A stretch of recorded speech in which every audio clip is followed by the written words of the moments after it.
Eucharist, when God himself would share himself with us in Holy Communion.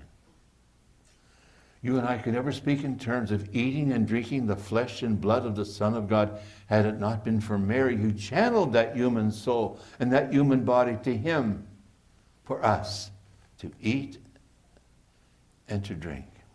It was her blood that nourished him through those 9 months of gestation. And did you ever stop to think what Christ would have had without his mother? Without Mary, Jesus would never have had eyes to see the multitudes hungry in the desert. Without Mary, Jesus would never have had ears to hear the pleadings of that lame man from Jericho, or hands to bless the children with, or feet to seek the lost sheep, or a back to be scourged, black and blue and bloody at a pillar, or a shoulder to carry across to Calvary, or limbs to be nailed to the cross through the median nerve, because Jesus was bone of her bone, flesh of her flesh. You know there was no pain for Mary in the birth of her son, because such pain at childbirth is the result of original sin. And Mary knew no sin whatsoever, immaculate, spotless, from the first moment of her existence. And as the fathers of the church put this miracle of the virgin birth, we think very beautifully. As a ray of light passes through a window without disturbing the glass in the least, so Jesus passed from the womb of Mary to her arms, leaving her body entirely intact. That's why we say with the common teaching of the Catholic Church, Mary was a virgin before, during, after the birth of her divine Son. Now this little boy, this baby of hers, was God, and that's why Mary is the mother of God. But she is not God. She is not the fourth person of the Holy Trinity. But she was also the mother of the Holy Family. And in a day when no electrical appliances to make household work easier, her fingers knew the rhythmic upsweep of a needle, hour after hour making the family clothes. Her fingers knew the flabby feel of sticky white dough baking the family bread. Her fingers knew the swirl of warm water in the wash tub too. And sometimes when she drew her dripping fingers out, no doubt rainbow soap bubbles sparkled upon them. That was the only jeweled ring she ever knew. Mary, the mother of God, prayed. Certainly Mary prayed.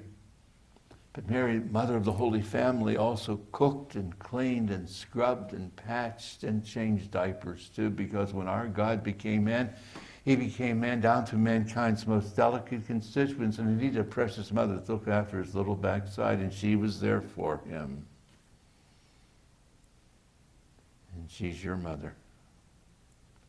And it's not difficult to see why and how such peace would rule that Holy Family, Jesus, Mary, Joseph, when that family had Mary for its mother, and even when sorrow came into their lives, as when they were forced to flee into Egypt to escape the sword of King Herod, they still kept their peace. Mary was there. And just imagine the joy of these happy three when they were reunited after the child Jesus had been lost and found as a 12-year-old youngster in the temple. Jesus really loved and respected his mother. You remember it was at her request that he worked his first miracle when he changed over 100 gallons of water into wine to save some newlyweds embarrassment before their wedding guests. A first miracle not to save a soul, a first miracle not to cure a withered limb, but a first miracle to make a bridal party happy. And wine does have the faculty to do such, of course, drunk in moderation. But don't think these Jews were a bunch of topers, a bunch of drunks. They celebrated marriage for a whole week. And maybe some of those disciples had been invited, but maybe not all of them. And maybe those who cried out. It was Mary's request. And she told those in charge of the wine, and this is wonderful advice.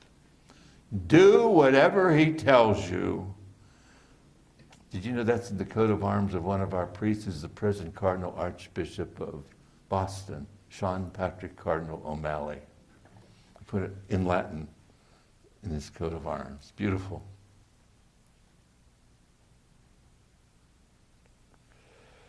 And even at the foot of the cross,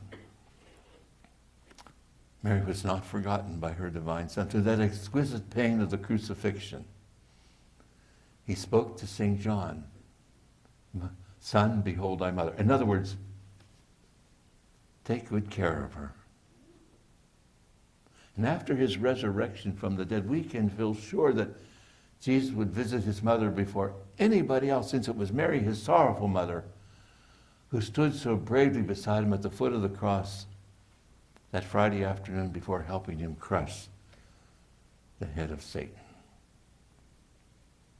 But right now in heaven, Mary reigns as Queen of the universe.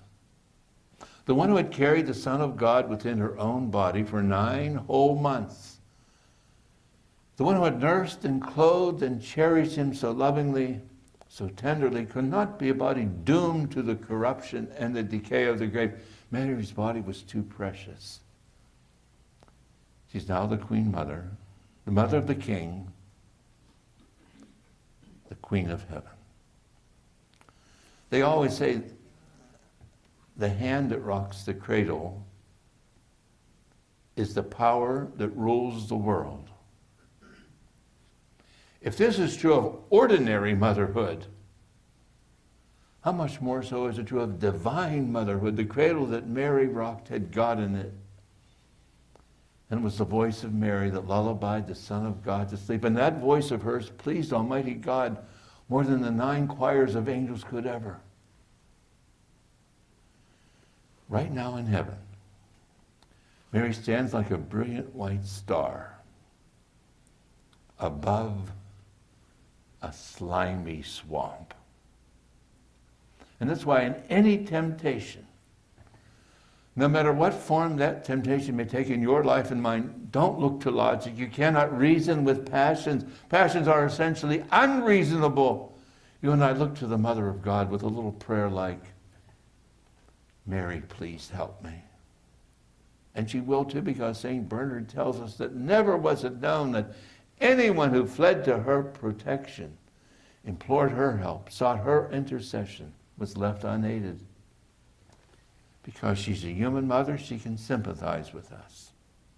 Because she is the Mother of God, she can most certainly help and assist us. And one of the surest signs that you're going to heaven, one of the marks of blessed predestination, is our love for, our devotion to Mary, the Mother of God. On May the 12th, 1935, the grand old man of Poland by the name of Marshal Pilsudski was on his deathbed. This is one of the most important names in all of Europe's history, Marshal Pilsudski. And the priest who was helping him get ready for heaven bent over the old man and managed to piece together his dying words. And his dying words were these: "My heart is to rest in my mother's tomb." My heart is to rest in my mother's tomb. Well, after the death of Marshal Pilsudski, they brought back the casket of his mother from Lithuania.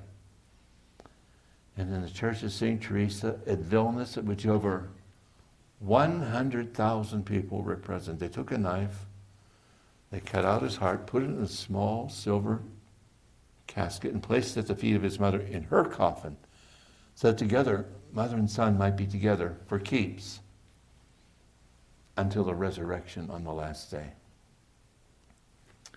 When you and I die,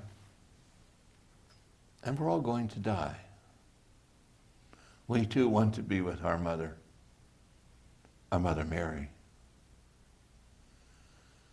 But I'm afraid we'll never be with our mother then unless we learn to live with our mother now by a childlike daily devotion.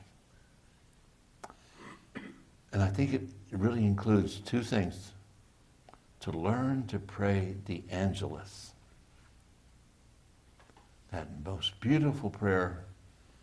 And in our friaries, I pray it 3 times a day, in the morning, at noon, and at supper time.